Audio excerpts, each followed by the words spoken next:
said Griphook with a rather nasty grin. Something really extraordinary had to be inside this top-security vault, Harry was sure, and he leant forward eagerly, expecting to see fabulous jewels at the very least. But at first he thought it was empty.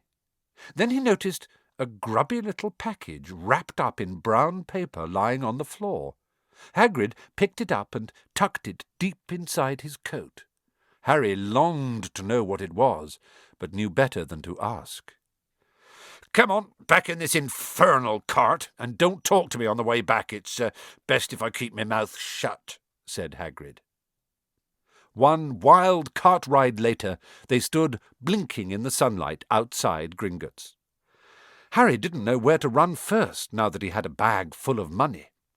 He didn't have to know how many galleons there were to a pound to know that he was holding more money than he'd had in his whole life, more money than even Dudley had ever had. "Might as well get your uniform," said Hagrid, nodding towards Madame Malkin's robes for all occasions. "Listen, Harry, would you mind if I slipped off for a pick-me-up in the leaky cauldron? I hate them Gringotts carts." He did still look a bit sick, so Harry entered Madame Malkin's shop alone, feeling nervous. Madame Malkin was a squat, smiling witch, dressed all in mauve.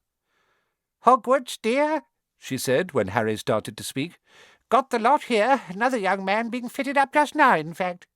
In the back of the shop, a boy with a pale, pointed face was standing on a footstool, while a second witch pinned up his long black robes. Madame Malkin stood Harry on a stool next to him, slipped a long robe over his head, and began to pin it to the right length. "Hello," said the boy. "Hogwarts too?" "Yes," said Harry. "My father's next door buying my books, and mother's up the street looking at wands," said the boy. He had a bored, drawling voice. "Then I'm going to drag them off to look at racing brooms. I don't see why first years can't have their own. I think I'll bully father into getting me one, and I'll smuggle it in somehow." Harry was strongly reminded of Dudley. "Have you got your own broom?" the boy went on. "No," said Harry. "Play Quidditch at all?" "No," Harry said again, wondering what on earth Quidditch could be. "I do. Father says it's a crime if I'm not picked to play for my house, and I must say I agree.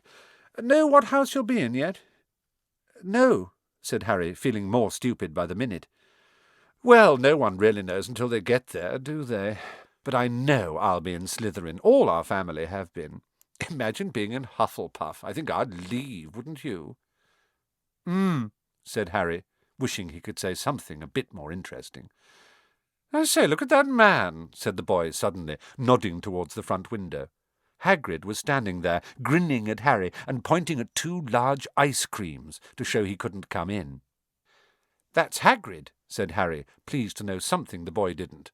"He works at Hogwarts." "Oh," said the boy, "I've heard of him. He's a sort of servant, isn't he?" "He's the gamekeeper," said Harry. He was liking the boy less and less every second.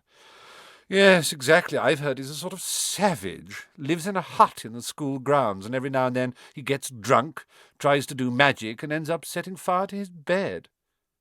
"I think he's brilliant," said Harry coldly. "Do you?" said the boy with a slight sneer. "Why is he with you? Where are your parents?" "They're dead," said Harry shortly. He didn't feel much like going into the matter with this boy. "Oh, sorry," said the other, not sounding sorry at all. "But they were our kind, weren't they? They were a witch and wizard, if that's what you mean. I really don't think they should let the other sort in, do you? They're just not the same. They've never been brought up to know our ways. Some of them have never even heard of Hogwarts until they get the letter. Imagine! I think they should keep it in the old wizarding families. What's your surname, by the way?" But before Harry could answer, Madame Malkin said, "That's you done, my dear," and Harry, not sorry for an excuse to stop talking to the boy, hopped down from the footstool. "Well, I'll see you at Hogwarts, I suppose," said the drawling boy.